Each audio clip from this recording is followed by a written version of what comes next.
Voilà, donc merci d'être aussi nombreux, d'avoir choisi de venir m'écouter plutôt que d'aller accueillir le roi Philippe et la reine Mathilde. Alors, ce que je vais essayer de faire ici, je vais un peu trahir le titre, en fait, à vrai dire. Je ne vais pas parler de l'impact de l'évaluation, je vais plutôt parler de comment cette évaluation peut être menée. L'impact, c'est encore une autre histoire, on va voir quel effet ce que je vais vous raconter peut avoir sur le système, mais je crois qu'il faut d'abord placer un peu le décor, et en une petite heure, c'est difficile de faire tout. Alors, je vais parler beaucoup d'indicateurs, de systèmes d'observation, de la qualité, etc. Et je vais le faire sous un angle particulier, qui est celui que je connais bien, qui est celui de vos voisins belges francophones en plus, donc c'est un peu contextualisé. Mais j'essaierai à partir de cette problématique-là de vous montrer finalement ce qu'on a pu apprendre nous comme chercheurs d'une participation à l'élaboration d'un système d'indicateurs d'observation d'un système éducatif qui marche pour du vrai. C'est un peu la chance qu'on a comme chercheurs en éducation d'avoir des laboratoires. Et notre système, c'est le premier laboratoire dans lequel on peut travailler, en espérant qu'on travaille dans l'intérêt de ceux qui sont aussi dans le laboratoire, c'est aussi les élèves et les enseignants évidemment. Donc, la référence dont je vais vous entretenir, c'est, peu importe pour vous, mais c'est un décret, ou plutôt une modification de décret, qui s'inscrit dans un ensemble plus vaste qu'on appelle Pacte pour un enseignement d'excellence. C'est une entreprise qui a commencé sous la législature précédente et qui vise à remettre en bon ordre de marche et à procéder à toutes les modifications nécessaires pour que notre système éducatif, qui n'est pas dans les premiers, généralement quand on observe des classements, ni en termes d'efficacité, ni en termes d'équité, et donc il y a de la marge de progression, c'est aussi intéressant évidemment de pouvoir travailler dans un système qui a des marges de progression. On préférerait sans doute que le citoyen que tout soit en ordre, mais il y a du travail encore, et voilà dans quel cadre je peux présenter les travaux. Alors, notre système, dans ce décret, a un certain nombre d'objectifs d'amélioration. L'amélioration des savoirs et compétences des élèves, de la part des jeunes diplômés dans l'enseignement secondaire, donc éviter les drop-out, les élèves qui quittent, etc. Je ne vais pas vous prendre tous les indicateurs et toutes les grandes dimensions qui nous concernent, mais en tout cas, le texte législatif donne ces orientations et donne cette grande dimension sur lesquelles il s'agit de travailler au niveau systémique. Ce dont je vais vous parler aussi, majoritairement, c'est du système, plus que ce qui se passe dans les classes. C'est très intéressant de savoir ce qui se passe dans les classes, et le boulot que chaque enseignant fait dans sa classe, c'est essentiel évidemment, mais ici je vais prendre l'angle, je dirais, macroscopique pour parler du système. Et évidemment, on va tenir en compte un certain nombre de caractéristiques, de types d'établissement, mais je ne vais pas vous entretenir de ça, donc je vais passer rapidement. Alors, c'est quoi cette histoire de pacte pour un enseignement d'excellence? En fait, c'est l'histoire d'un changement de modèle de pilotage du système éducatif. J'ai l'habitude de dire qu'en Belgique, on n'a pas de système public d'enseignement à proprement parler comme un ensemble cohérent et organisé. Pour vous donner un ordre de grandeur, l'enseignement fondamental, maternelle, primaire, l'enseignement public c'est seulement 50%, au secondaire c'est seulement 40%, et quand je parle de l'enseignement public, je devrais encore distinguer l'enseignement organisé, je dirais par l'État. Dans l'enseignement primaire, c'est 10%.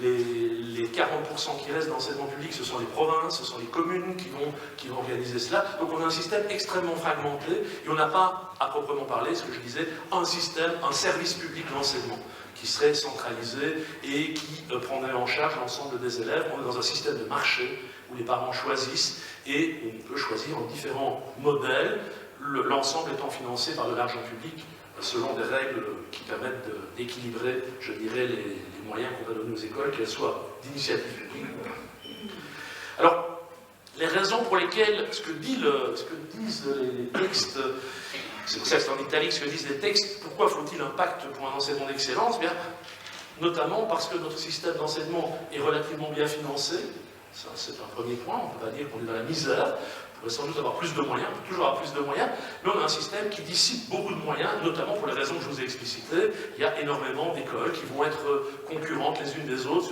dans des espaces extrêmement proches. Et la qualité de ce qu'on observe est en dessous de ce qu'on aimerait observer, à la fois en termes de niveau à atteindre, si on se compare à d'autres pays par exemple, mais aussi en termes d'égalité entre les élèves. On a constaté des différences de rendement, différences de résultats entre élèves, et malheureusement la Belgique francophone se singularise par, je dirais, un traitement qui est moins bon en termes de résultats pour les élèves qui sont les plus faibles, qui ont les caractéristiques les moins favorables dans le système. Donc, On est aussi, par rapport à cela, relativement, en Belgique, relativement clair par rapport au fait qu'on n'est pas satisfait. Et on n'a pas trop de problème à avoir une ministre qui dit que le système ne tourne pas rond.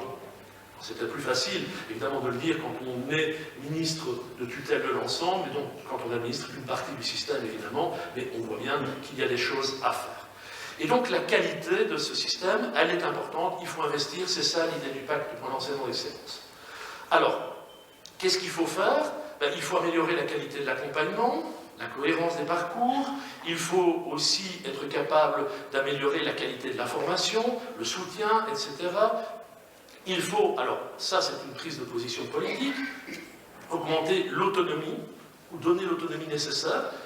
Quand je vous ai décrit notre système, il est déjà passablement autonome, hein, au sens où chaque école a un pouvoir organisateur, qui peut être public ou pas, et on a déjà une marge importante d'autonomie, mais l'idée en tout cas dans la majorité précédente, c'était d'améliorer l'autonomie, mais la contrepartie, c'est aussi d'augmenter la responsabilité. On a un système qui finalement, je pourrais dire, est assez libéral dans sa façon d'être organisé, mais qui est aussi peu contrôlant sur ce qui va arriver et ce qu'on va faire des deniers publics, y compris même quand on n'est pas une autorité publique et qu'on organise une école subventionnée. Donc voilà un petit peu le cadre vite brossé, hein, sans doute qu'on pourrait dire beaucoup de choses. Et en quelques mots, on peut se dire, l'idée d'excellence, il faut l'entendre comme une culture de la qualité. Ce n'est pas une culture pour une petite minorité qui ferait l'élite. Hein, c'est pas ça, il ne faut pas entendre l'excellence, en tout cas dans le texte, c'est pas ça qu'il faut entendre. C'est une culture qui vise à produire de la qualité pour tous. S'intéresser à l'efficacité, l'efficience et l'équité, je dis, ce sont des problèmes qu'on rencontre, donc il va falloir adresser cela. Il y a un problème important lié à la gouvernance, au pilotage, au management et à la culture de l'évaluation, donc on est bien dans le cœur de ce que je vais vous raconter. Il y a ce duo à instaurer entre autonomie et responsabilité. On a de la liberté, mais en échange, on doit un certain nombre de choses, on doit rendre des comptes, on doit s'assurer qu'on fait bien le job. Le processus, je ne m'étendrai pas là-dessus, mais il est participatif, donc ce pacte a été élaboré par les différents partenaires que sont les syndicats enseignants, les pouvoirs organisateurs, c'est-à-dire ceux qui proposent de l'enseignement, les associations de parents, l'administration. Donc ce système, hein, cette proposition, s'est élaborée sur une base participative, et le dernier terme qu'on doit utiliser pour décrire ce changement important qu'est le pacte d'excellence, c'est dire que c'est une approche systémique. C'est-à-dire qu'il ne suffit pas d'aller mettre une rustine quelque part, mettre un petit sparadrap quelque part et ça ira mieux. Non, il faut repenser l'ensemble du système et il faut le faire sur plusieurs législatures. Donc, la législature précédente, on a initié le principe. On a une nouvelle législature qui a commencé là maintenant et ça devrait continuer lors de cette législature-ci. Ce qui amène aussi, en termes de gouvernance et d'autorité, une réflexion. Nous n'avons plus la même majorité aujourd'hui au Parlement que lors de la précédente législature, mais le pacte, lui, a en quelque sorte transcendé cela, et on va voir comment un gouvernement et un Parlement vont pouvoir se saisir de cela pour continuer dans la lancée. Un des constats qu'on a fait aussi, c'est que malheureusement, on a tendance à réformer, chaque ministre ayant tendance à vouloir mettre son nom sur une réforme, on a un système un peu chaotant, comme ça. Ici, l'idée, c'est d'avoir une sorte de master plan sur plusieurs législatures et d'essayer de mettre en œuvre ce master plan. Ça, c'est pour le cadre dans lequel nous travaillons. Alors, l'idée aussi, c'est de dire que tous les systèmes éducatifs sont généralement administrés, c'est-à-dire qu'il y a des subventions, on paye des salaires, etc. Mais ça, ce n'est pas du pilotage. Ce n'est pas parce que le système fonctionne qu'il est effectivement piloté. Piloter, ça veut dire qu'on a une vision de vers où on va et qu'on n'est pas simplement en train de faire en sorte que ça marche au jour le jour. Et pour piloter, il faut évidemment savoir où on veut aller, de pouvoir expliciter cela, et d'avoir une vision sur le cap qu'on veut tenir, et d'être capable de mettre en œuvre ce gros bateau, ou cette flottille de bateaux, dans cette direction pour essayer d'atteindre les objectifs qu'on s'est assis. Alors, je vais aussi utiliser la notion de modèle et de modélisation. Les chercheurs qui étudient votre quotidien, comme chef d'établissement ou comme enseignant, sont obligés de simplifier la réalité, hein, pour une part, et tout l'enjeu, c'est évidemment de trouver une façon de décrire la réalité à travers quelque chose, un modèle, qui capture bien ce qui est nécessaire et qui laisse sur le côté ce qui est superflu, qui est le détail. On est tous différents, mais il y a certainement des choses qui sont communes et on peut essayer de décrire le fonctionnement du système éducatif à travers un modèle qui est une organisation un peu simplifiée, mais qui permet aussi de mettre en relation les informations et les décisions qu'on va prendre sur le système. Ça, c'est aussi quelque chose qu'on est obligé de faire quand on prend cette position macroscopique. On perd le détail de la photo, on ne voit pas chaque enseignant, mais on a une information qui permet d'avancer, de saisir le fonctionnement général du système. Et donc, évidemment, quand on fait un modèle, on essaie d'éviter ça, hein, si vous vous souvenez de Charlie Chaplin, mais le système éducatif, c'est aussi compliqué que ça. On peut avoir plusieurs approches. On peut avoir une approche qui est davantage mécaniste. Ça, c'est un peu une approche qui viendrait d'en haut et qui essaie de décrire tous les rouages et qui dit, voilà, ça va être comme ça, on décrit chaque pièce de la machine. Ou bien on peut avoir une approche qui est beaucoup plus organique, on serait tenté de dire, un peu comme ici, où on va essayer de capturer dans le paysage, si vous regardez bien, il y a un personnage, etc. On va essayer de capturer en dessous des apparences ce qui fait finalement la réalité du paysage. Ce n'est pas un paysage, c'est une personne, etc., etc. Donc il faut essayer d'arriver à capturer cela, et c'est pas facile, hein, au-delà des apparences. Alors, un autre aspect qu'il faut peut-être souligner, que j'emprunte à un collègue, ce qui est important à avoir à l'esprit, c'est que ce qu'on va faire, la modélisation qu'on va faire, ce n'est pas pour oublier la réalité, c'est pour essayer de mieux la comprendre. Alors, il ne faudrait pas que dans une approche bureaucratique, on soit en train de construire des machines, des outils, des descriptions très savantes du fonctionnement, en oubliant que ce n'est pas le modèle qui fonctionne, c'est ce qu'il y a sous le modèle, ou ce que montre le modèle. Et ça, c'est évidemment important. On a parfois des chercheurs qui sont tentés de décrire dans les détails, les moindres détails, des petites parties, des petites pièces, etc., en oubliant que ce qui nous intéresse, c'est d'aider au meilleur fonctionnement de l'ensemble. Alors, précision aussi, évaluer, parce qu'une activité de comparaison entre ce qu'on peut observer et une référence. Et donc, si on veut évaluer quelque chose, il faut qu'on se représente par rapport à quoi on fait cette comparaison. Il faut qu'on ait une description de vers quoi on peut aller, ce qui est souhaitable, ce qui serait bien, etc. Et comparer l'état actuel par rapport à cela. Si on n'a aucune vision, si on n'a aucune description de ce qui sert en quelque sorte de modèle, il n'y a aucune chance de pouvoir évaluer quoi que ce soit. On va donner une idée de ce qu'on est aujourd'hui, sans plus, et s'il n'y a pas ce repère, on ne peut pas donc évaluer. Ce qui est aussi important à dire dans cette petit paragraphe, c'est que le modèle qui nous sert, en fait, il n'est pas donné par une opération divine, hein, on l'a construit. On va mettre, pour des raisons politiques, l'accent sur tel ou tel aspect, on va construire ce modèle. C'est vraiment une construction humaine. Hein, et il faut reconnaître que la construction, elle peut changer. Et c'est heureux dans un système politique démocratique, l'objet vers lequel on va pourrait être modifié, et ce qui marche bien aujourd'hui pourrait ne plus être adéquat par rapport à ce qu'on voudrait pour un autre moment. C'est typiquement ce qu'on remarque dans les écoles de centre-ville, les vieilles écoles de centre-ville. Parfois les enseignants disent « mais ça marchait bien, ça marche plus, pourquoi est-ce qu'on nous dit que ça ne marche plus ?» Mais souvent parce que la population scolaire qui est scolarisée dans ces établissements a changé. L'idée qu'on se faisait de ce qu'il fallait faire dans cette école, elle était liée à une représentation qu'on avait de ce qu'il fallait faire à un moment donné, par rapport aux différentes disciplines, par rapport au public, etc. Et la réalité, eh bien, elle change, et il faut aussi réfléchir à cette réalité changeante. Sans quoi, on va être assez marri de constater que ce qu'on fait n'est plus bon, n'est plus apprécié de la même manière, mais c'est un peu normal. Donc il faut rester à l'écoute des éléments, des modèles vers lesquels on essaye d'aller. Alors, l'évaluation dont je parle ici, quand on va parler de pilotage, elle est orientée solution. Le but n'est pas de donner de bonnes notes. Le but n'est pas de dire cette école-là c'est bien, celle-là c'est pas bien.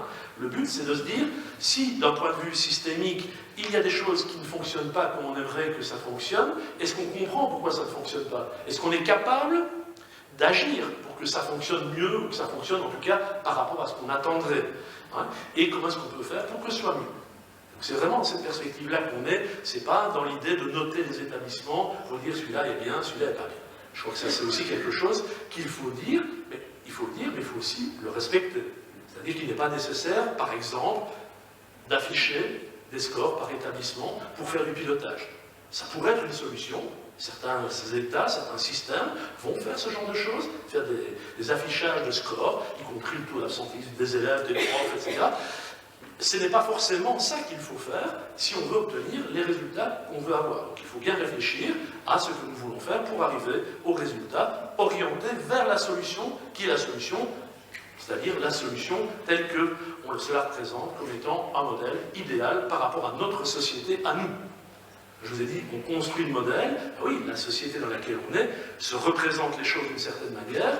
Dans certains cas, on va considérer que les écoles doivent être particulièrement axées sur la compétition. Dans d'autres endroits, dans d'autres systèmes, on va mettre en évidence d'autres valeurs. Il est important de clarifier ces valeurs, sans quoi on n'est pas capable de définir vers où on veut aller. Alors, les étapes essentielles, c'est évidemment de faire un diagnostic, ce qu'on a fait dans le cadre du pacte autour de 2015, de reconnaître les problèmes.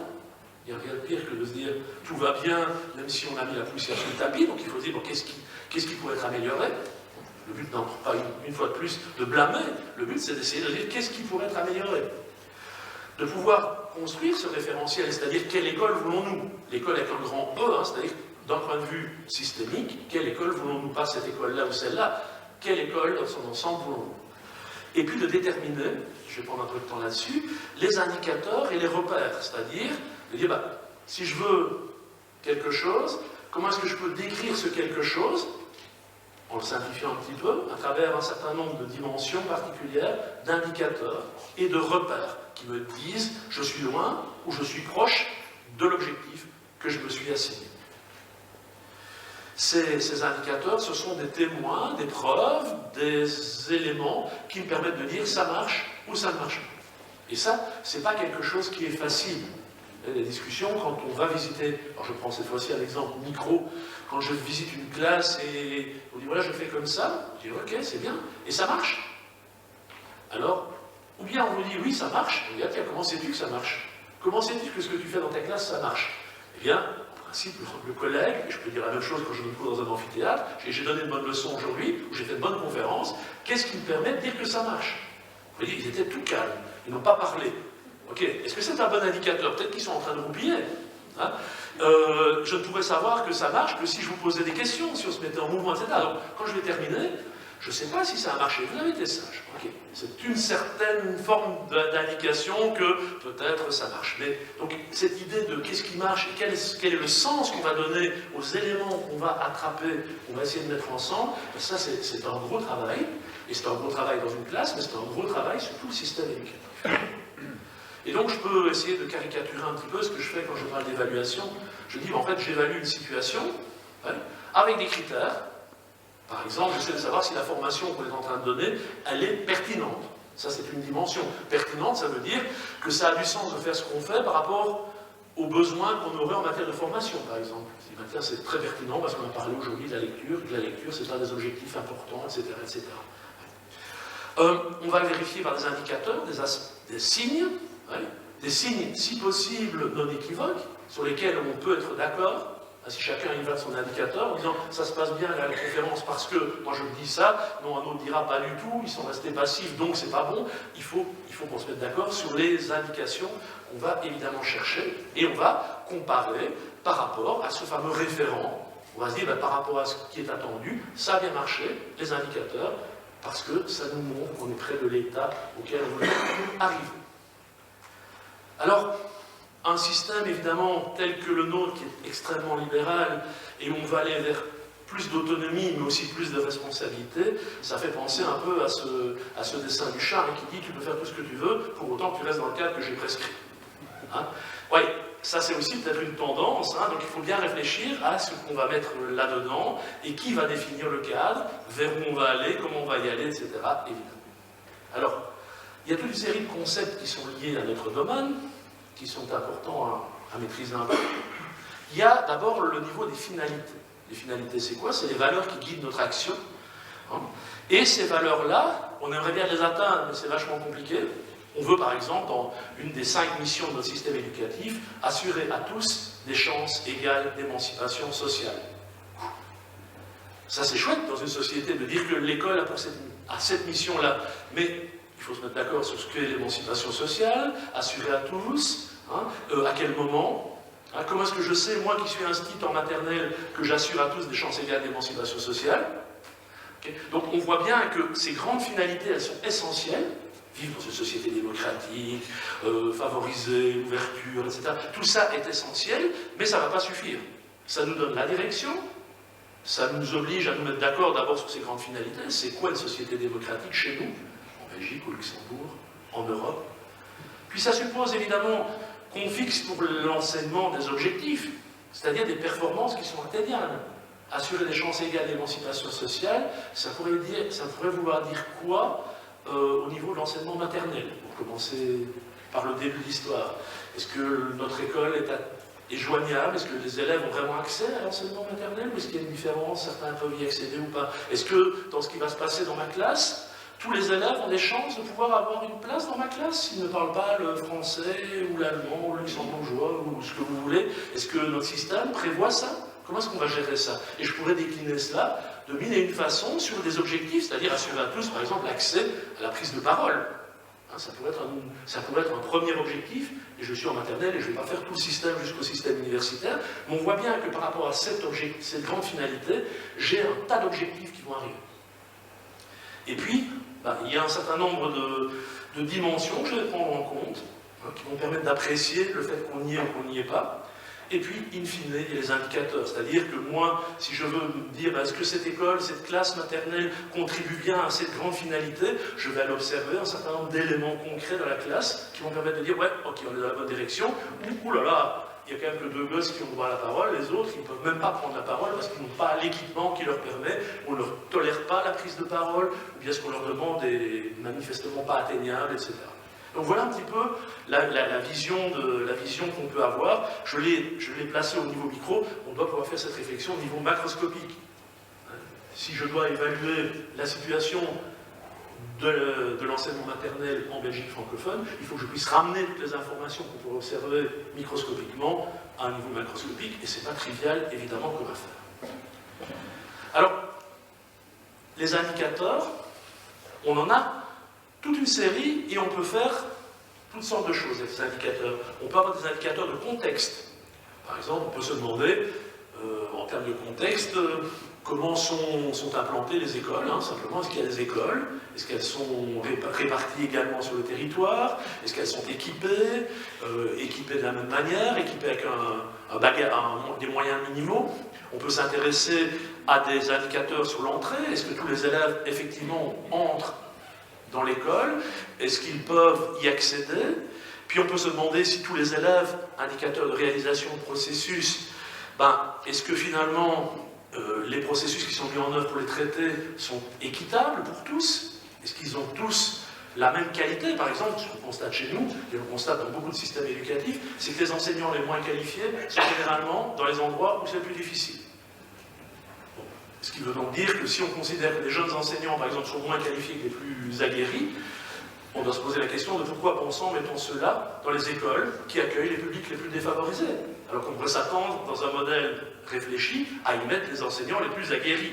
Mais les enseignants les plus aguerris, ils ont peut-être aussi envie d'être dans des établissements où ça tourne avec moins de difficultés, parce qu'ils ont déjà eu l'occasion de souffrir au début de la carrière.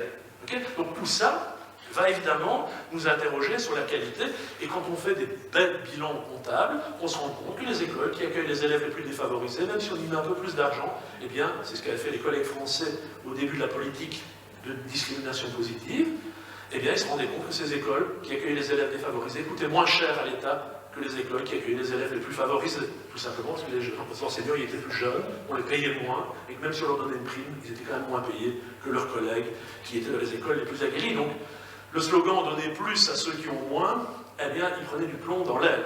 On se rendait compte qu'on n'y était pas tout à fait.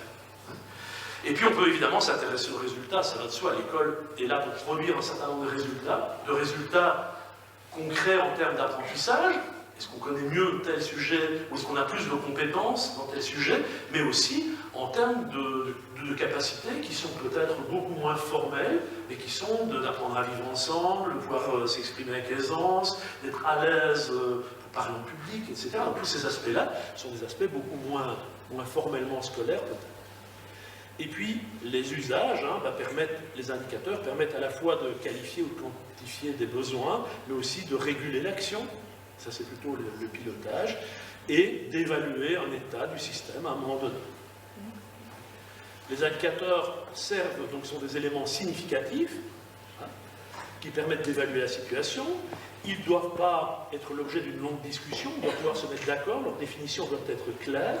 Sinon, si on commence à discuter d'indicateurs et la définition d'indicateur pendant 50 ans, c'est que ce n'est pas un bon indicateur.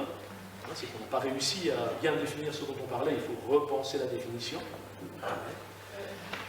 Je passe un peu vite peut-être, mais ça doit servir au pilotage. J'ai simplement repris dans la littérature un certain nombre d'éléments qui permettent de dire, tu veux que je change de micro? Il ne marche plus apparemment. Il ne marche plus. Voilà. Ah, bon. Donc, il doit servir au pilotage, etc. etc. Et, in fine, ce qui nous intéresse, donc, c'est de pouvoir utiliser ces informations. Alors, je vais sauter cette dia-ci, mais je crois que pour être plus clair, un indicateur, ça nous donne des idées sur ce qui marche ou ce qui ne marche pas, mais ça ne nous dit pas comment ça marche ni pourquoi ça marche. Le plus simple, ce qu'on donne généralement comme exemple, c'est vous êtes dans votre voiture, vous avez plein d'indicateurs devant vous. Vous avez la jauge d'essence, vous avez le témoin de température, etc. Tout ça, ce sont des indicateurs. Ça veut dire qu'à un moment donné, ils vont vous dire quelque chose. Ils vont par exemple vous dire que vous n'avez plus d'essence. Alors ça, c'est facile à comprendre. Et l'action est immédiate. Je n'ai plus d'essence, ça arrive à beaucoup de Belges qui arrivent près de la frontière du Luxembourg. Je n'y arriverai pas. Et donc, ok, roule moins vite, on va peut-être y aller. Et donc, on peut adopter quelques stratégies pour essayer d'améliorer la situation. Mais par contre, moi, je ne connais pas grand-chose à la mécanique auto. Si un témoin de température s'allume, je vois bien qu'il faut que je m'arrête, que j'appelle touring secours ou un dépanneur ou quelque chose comme ça. Mais pourquoi ça s'est allumé? J'en sais rien. Est-ce que c'est l'eau qui manque et je devrais mettre de l'eau? Est-ce qu'il y a une pièce défectueuse? Est-ce qu'il y a... Je n'en sais rien. L'indicateur, c'est ça aussi. Ça me dit qu'il faut être attentif à un aspect. On n'est plus dans ce qu'on attendrait, mais ça ne me dit pas exactement ce que je dois faire. Et ça, évidemment, c'est embêtant. Mais ça suppose donc qu'on dépasse les indicateurs. Les indicateurs sont là pour attirer notre attention sur certains aspects. Ils ne nous disent pas comment on doit faire. Où est-ce qu'on trouve les éléments pour savoir comment on doit faire en matière d'éducation? Dans la littérature scientifique, par exemple, dans les confrontations qu'on peut avoir avec les collègues, etc. Donc, mais c'est important pour le système, pour son pilotage, d'avoir ces indicateurs, et ça ne dit pas absolument il faut faire ça ou faire ça. Ça attire notre attention. Si l'indicateur est bien fait, il nous donne plus d'indications sur d'où vient la cause du problème. Certains indicateurs disent simplement on n'y est pas. Quand on voit un indicateur classique, c'est le PIB, produit intérieur brut. Ok, on voit qu'on est en train de perdre du PIB, c'est vachement compliqué de savoir ce qu'il faudrait qu'on fasse. Mais ça nous dit quelque chose. Après, ça nous dit quelque chose, et ça, on peut l'interpréter, parce qu'on a un modèle de ce qu'est l'économie. De la même manière en éducation, on a un modèle de ce qu'est un système éducatif qui fonctionne, et on a un certain nombre d'avertisseurs qui s'allument et qui nous disent attention à ces aspects, attention. Parfois, certains indicateurs s'allument au rouge, d'autres s'allument au vert. Oh là, comment est-ce qu'on va gérer cela? Tiens, quand je fais ça, on a une inversion. C'est maintenant celui-là qui dit que ça ne va plus, et celui-là me dit que ça va. Par exemple, indicateur de performance, les performances sont très bonnes, mais indicateur d'équité, on voit que c'est très bon parce que certains groupes d'élèves, plus favorisés, réussissent bien et que d'autres restent sur le côté. Donc on va devoir naviguer en prenant en compte plus qu'un paramètre. Et ça, c'est évidemment assez compliqué. Alors, par ailleurs, l'école n'est pas toute seule. Et faire croire que l'école est toute seule, ce ne serait pas un bon message, mais croire que l'école est toute seule, chez nous, ça a été en quelque sorte un peu une idée que certains syndicats défendaient. Arrêtez les réformes de structure, laissez-nous faire. Parce que moi je répondais à ces collègues de représentants syndicaux, ça veut donc dire que si ça va mal, ça dépend des enseignants. Ah non. Non, il faut aussi réfléchir aux structures. Donc il faut des réformes de structure, mais il faut aussi que chacun fasse le job à son endroit. Donc il faut bien réfléchir à ce qu'on va raconter et à comment et à sur quels aspects on va devoir agir pour améliorer la situation. Que chacun des enseignants fasse bien son boulot dans le système belge, ça ne suffit pas, par exemple, pour augmenter l'équité du système. Pourquoi? Parce qu'on a un système de marché, et si chaque enseignant fait ce qu'il peut à l'endroit où il est, certains vont se retrouver face à des publics qui sont particulièrement difficiles à gérer, pas parce qu'ils sont méchants, mais simplement parce qu'ils sont moins équipés en termes de maîtrise de la langue française, par exemple, pour prendre cet exemple-là. Et donc, l'enseignant qui fait le mieux possible son job, dans un endroit où on va concentrer les difficultés, ne va peut-être pas pouvoir atteindre le niveau attendu, alors que d'autres vont y arriver avec beaucoup moins de difficultés. Et donc, ça pose quoi? Ça pose un problème de répartition des effectifs d'élèves qui ont éventuellement une moins bonne maîtrise de la langue, ou une répartition des moyens, en mettant plus de moyens à l'endroit où ces élèves se trouvent pour pouvoir diminuer la taille des classes, aider aux apprentissages, etc. Donc on voit bien que l'action locale ne suffit pas. Et ça, je ne sais pas comment ça se passe au Luxembourg, mais en Belgique, c'est extrêmement compliqué de dire aux enseignants, vous savez, c'est pas parce que vous faites mal le job. Il y a des limites, chacun peut améliorer sa pratique, mais dans un certain nombre de limites. Et au-delà, il faut changer d'autres choses, d'autres conditions dont on n'est pas maître, pas directement maître. Et donc croire qu'on est tout puissant, c'est pas vrai. Croire qu'on n'a aucune puissance, c'est pas vrai non plus. Donc il faut arriver à trouver ce juste milieu, ce n'est pas ça. Alors piloter, c'est quoi? Ben, c'est un peu faire ça. Je vous le fais en rapide. Ne regardez pas dans les détails, regardez les grandes boîtes. C'est de la prise d'information, c'est du diagnostic, c'est la détermination des actions, et puis c'est la mise en œuvre des solutions, et on repart. Et puis ce qui est au centre, c'est essentiel, c'est les objectifs. Il ne faut pas perdre le sens vers où on veut aller. On ne fait pas une réforme, on ne fait pas un changement, juste parce que ça a l'air bien. Or, nous sommes aussi, en matière d'enseignement, victimes de cette idée d'innovation. Faire neuf. Faire neuf n'a pas d'intérêt en soi.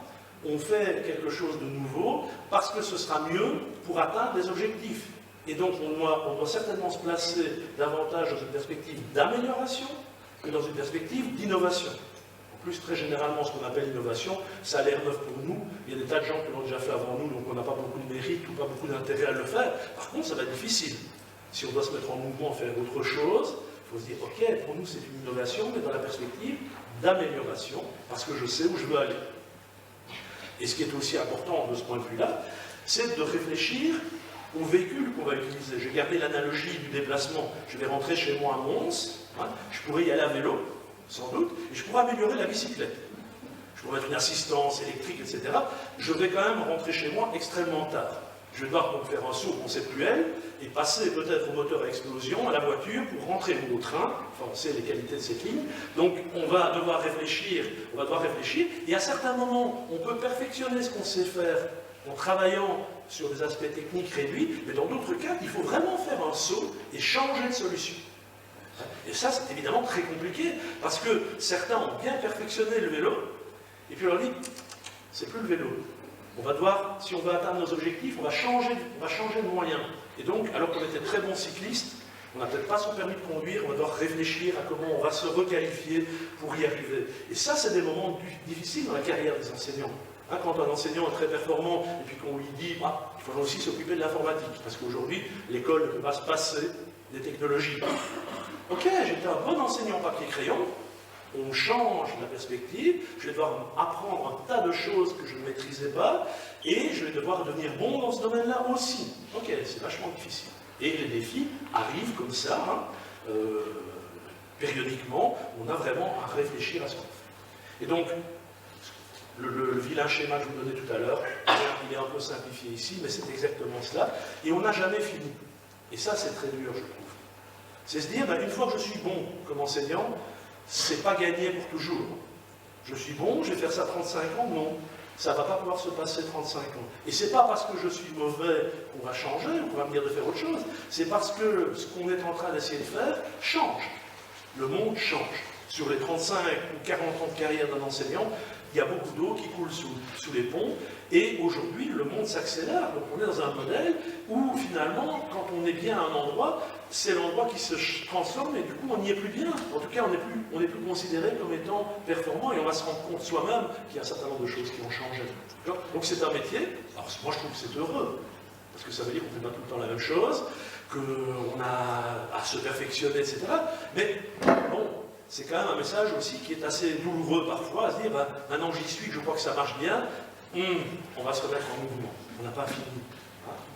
Je crois que ça, c'est aussi quelque chose qu'il faut pouvoir dire aux collègues, chefs d'établissement, enseignants, etc. C'est pas parce que ça marche un jour que ça marche toujours. Alors, sur la qualité, quelques éléments, je vais aller un peu vite en vous racontant l'histoire, vous allez voir s'afficher toute une série de choses, mais je vais en fait essayer de définir cette qualité et je vais emprunter à des collègues québécois cette idée. Alors vous allez dire, une école c'est quoi? Ben, pour moi, si je prends beaucoup de hauteur, je dis une école, c'est en fait des objectifs, des moyens et des intervenants. C'est vous ça. Je peux vous réduire à ce genre de choses. Ça ne suffira pas pour plein de choses, mais ça va suffire pour une première approche de la qualité. Des objectifs, c'est-à-dire vous avez un programme où il faut apprendre un certain nombre de choses, c'est généralement pas vous qui avez décidé, c'est normal, on n'exerce pas un métier, c'est pas une profession libérale, enseignant, hein. Donc on a des contraintes, on nous dit qu'il y a un certain nombre de choses à apprendre, qu'il y a un certain nombre de choses plus importantes que d'autres, etc., qui se font à certains moments, objectifs. On a des moyens, on a une classe, des sièges, un éclairage, un projecteur, tout ce que vous voulez, et puis on a des gens qui ont été plus ou moins formés, hein, qui ont bénéficié de recyclage, tout ce que vous voulez, ou pas. Et en fait, on espère avec ça produire des résultats. Ouais. Alors, on produit des résultats à court terme, c'est-à-dire que certains élèves en fin de primaire auront un diplôme de fin de primaire, s'il y a un diplôme, on va pouvoir attester de leur réussite, etc. Et puis des résultats à long terme. Le gars qui a réussi en fin de primaire chez vous, il va pouvoir continuer au secondaire, peut-être à l'université, trouver un emploi, etc. Donc, ce que nous produisons aujourd'hui en fin de primaire, il y a des résultats tangibles, observables, mais on produit aussi des résultats extrêmement long terme, hein, parfois. Ce qui nous amène par exemple à montrer, si on avait le temps je ferais cet exercice, de montrer que le redoublement et le retard acquis dans l'enseignement, où qu'il soit, va avoir un effet. Pourquoi? C'est plus compliqué, mais un effet négatif en termes de succès dans les études supérieures. Donc, avoir pris un an de retard à quelque endroit du système que ce soit, va provoquer, raison pour laquelle les chercheurs disent le redoublement, c'est pas une bonne solution. Même si à court terme, évidemment, l'élève qui recommence dans la même classe, il est plus malin que ceux qui viennent d'y arriver, c'est heureux. Après avoir passé un an avec vous, s'il n'était pas un peu plus au fait de ce que vous avez enseigné, ce serait malheureux. Mais quand on va regarder à long terme, on va se rendre compte que cette solution, statistiquement, ce n'est pas une bonne solution. Outre qu'elle est coûteuse, elle provoque aussi une sorte de marquage. Et je ne vais pas développer ce point-là, mais on pourrait essayer de comprendre pourquoi c'est comme ça. Alors, première qualité, proposer des programmes, des objectifs qui sont pertinents. Ça ne sert à rien de faire des choses qui n'ont aucun sens. Exemple, est-ce que ça a du sens de former des astronautes en Belgique? Sans doute pas beaucoup. Alors, on va peut-être prouver que c'est au niveau international qu'on peut faire ça. Alors, pas forcément, ça n'a pas beaucoup de sens. Pourquoi est-ce qu'on ferait ça? Est-ce qu'il faut former, comme moi, quand j'étais à l'école primaire, à l'usage de la plume et à l'encre? Sans doute que ça n'a plus beaucoup de sens. Enfin, peut-être que certains trouveront du sens à cela, on va prendre la précision, etc. Mais globalement, on a sans doute d'autres choses. Par contre, ne pas former à l'usage de l'informatique, ça, ce serait sans doute un manque de clairvoyance. Donc la pertinence, c'est une première qualité, et ça, c'est le job de ceux qui font les programmes, qui disent vers où on va aller. Deuxième aspect, faire preuve d'à propos. Ça, c'est le mot qu'utilisent mes collègues Bouchard et Plante. Ça veut dire quoi? C'est tenir compte des contraintes. Vous pouvez faire de l'informatique, mais sans ordinateur, c'est vachement plus compliqué. Hein? C'est aussi plus compliqué si vous avez des enseignants qui ne sont pas formés. Donc, il faut réfléchir à ces contraintes qui pèsent sur nous. C'est aussi important d'être cohérent. Cohérence entre les objectifs, les moyens et les intervenants. Sans quoi, ça n'a pas fort marché.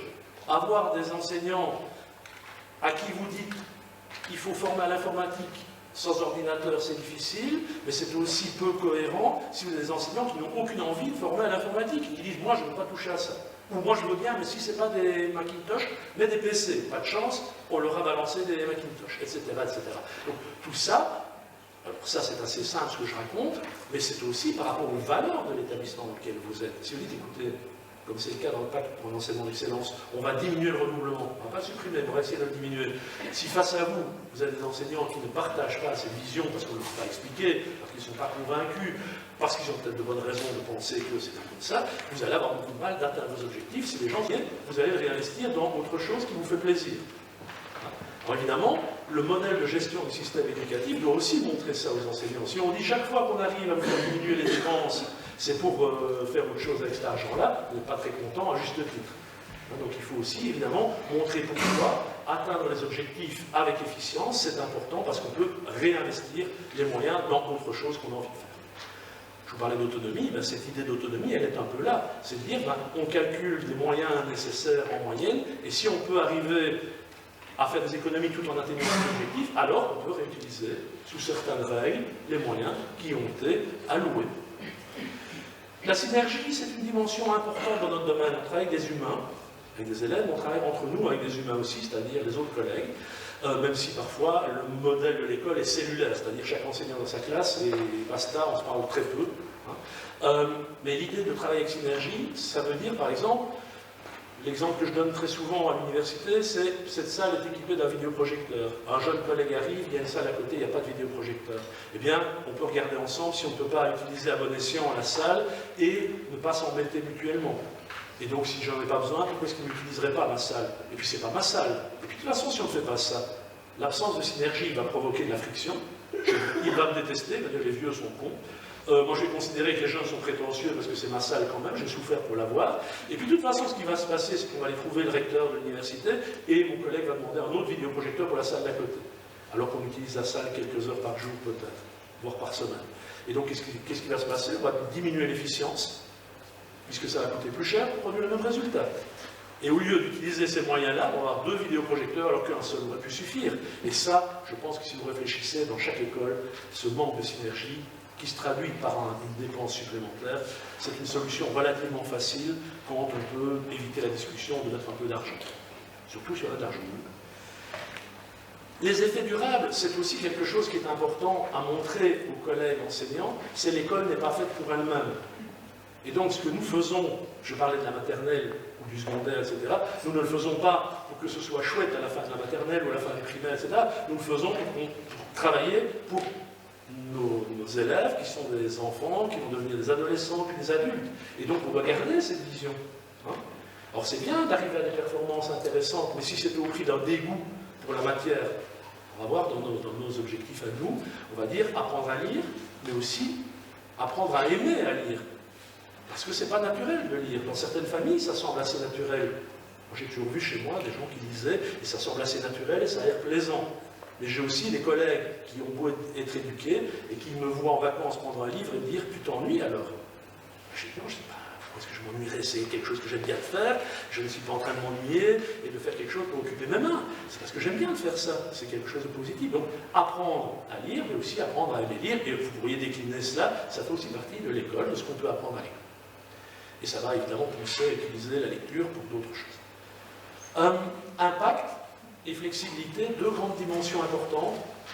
En fait, les écoles produisent des tas d'effets qui ne sont pas forcément désirés. Ils ne sont pas forcément négatifs, mais ils ne sont pas forcément positifs.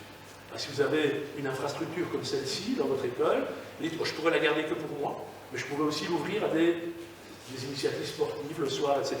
L'impact est immédiat, ça veut dire que dans votre village, dans votre commune, eh bien, on va avoir accès aux locaux sportifs, on va pouvoir améliorer le bien-être, on va se rendre compte que votre école est chouette, et donc on va y venir, etc. Donc on a toute une série de choses qui se produisent en quelque sorte par surcroît. Il y a des choses moins positives.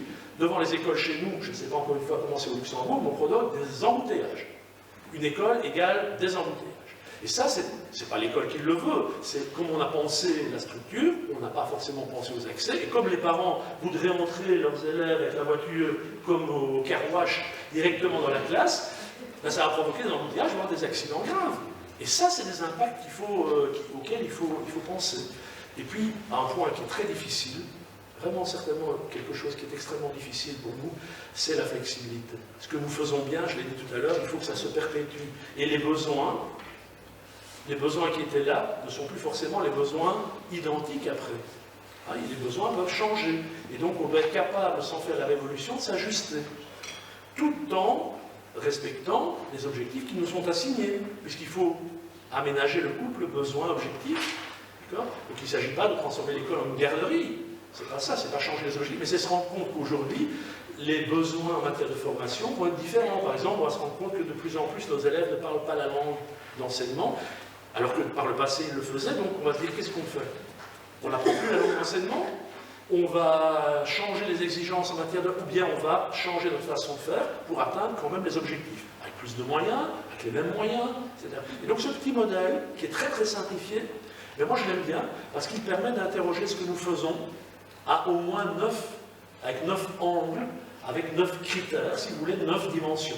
Après, il faut décliner ça en indicateurs et réfléchir à comment on va mettre ça en œuvre pour qu'on puisse piloter le système. Et piloter le système, ça peut être au niveau de l'école, dans le groupe des maîtres, avec avec celui qui fait fonction de coordination de l'équipe. Alors je sais que chez vous, il n'y a pas de directeur, ça c'est un peu étrange, sans doute, mais bon, donc cette équipe se met en mouvement, enfin en tout cas pour l'enseignement fondamental, si j'ai tout bien compris, peut-être pas.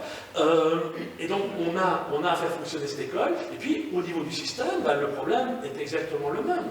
On va interroger ce qu'on observe globalement avec ces grandes dimensions. Est-ce que notre système, il est toujours pertinent par rapport aux exigences du XXIe siècle? Est-ce qu'aujourd'hui, notre modèle belge francophone, il est toujours en adéquation avec les exigences du modèle de la société dans laquelle nous vivons, qui n'est plus la même que celle du XIXe ni même du XXe siècle? Eh bien ça c'est important, si on ne fait pas cela, on a un décalage entre école et société. Est-ce que nous avons une bonne cohérence entre ce que pensent les enseignants et ce qu'on attend d'eux? Si ce n'est pas le cas, alors il faut voir comment on va faire en sorte que pour que les enseignants comprennent, admettent, ou au contraire qu'on change éventuellement les objectifs parce qu'on voit bien qu'on n'est plus tout à fait en adéquation. Toutes ces questions sont évidemment importantes.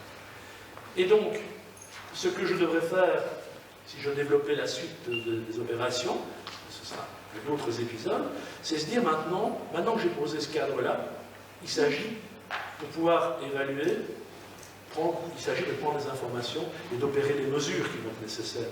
Pas les mesures politiques, mais les mesures, la prise d'informations quantifiée, organisée, et ça va nourrir mon système, et ça va me permettre comme ça de procéder à une réelle évaluation.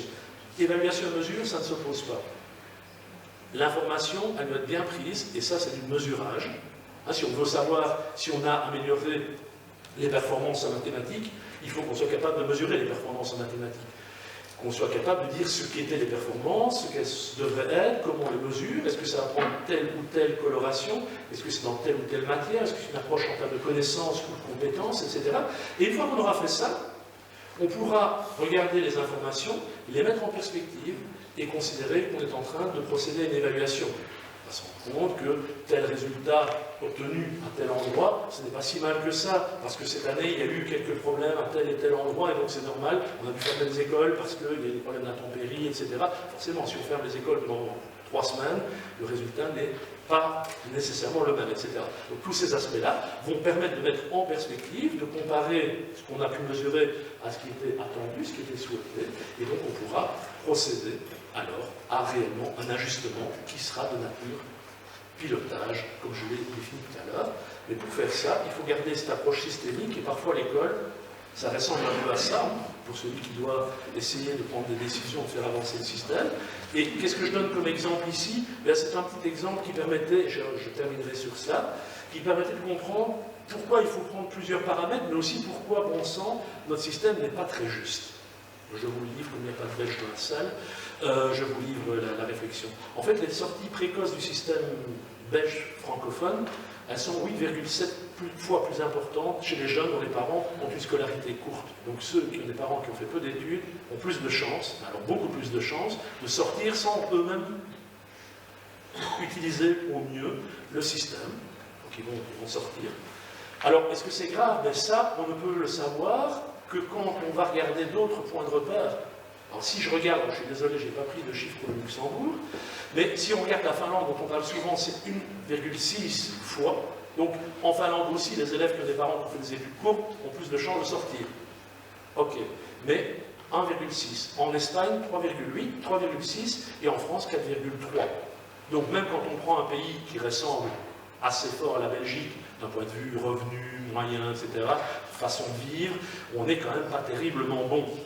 Donc c'est peut-être que le système scolaire pourrait être amélioré. Quand on a examiné le PIB, d'autres éléments, on peut se dire, c'est peut-être finalement la façon dont on organise l'école qui pourrait être changée.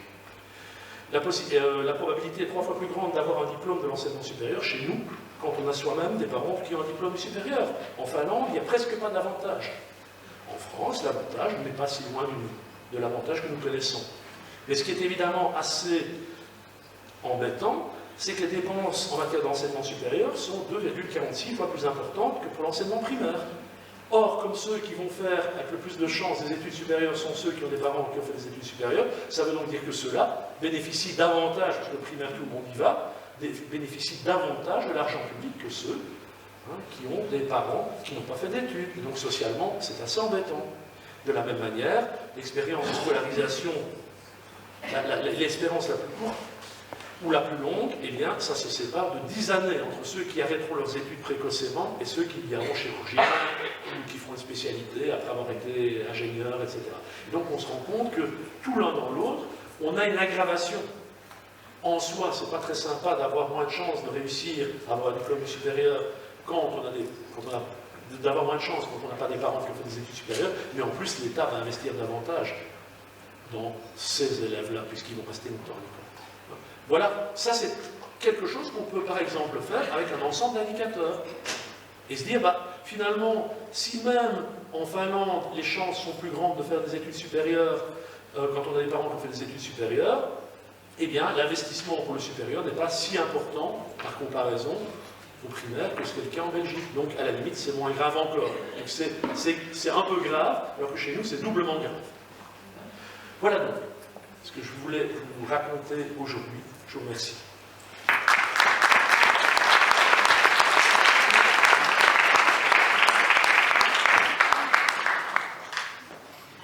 Merci beaucoup, Marc. Avant de faire une petite pause, y a-t-il des questions du public? Okay. S'il n'y a pas de questions, je ne saurai jamais si vous avez dormi ou si vous êtes sage. Je vais y retourner comme un doute.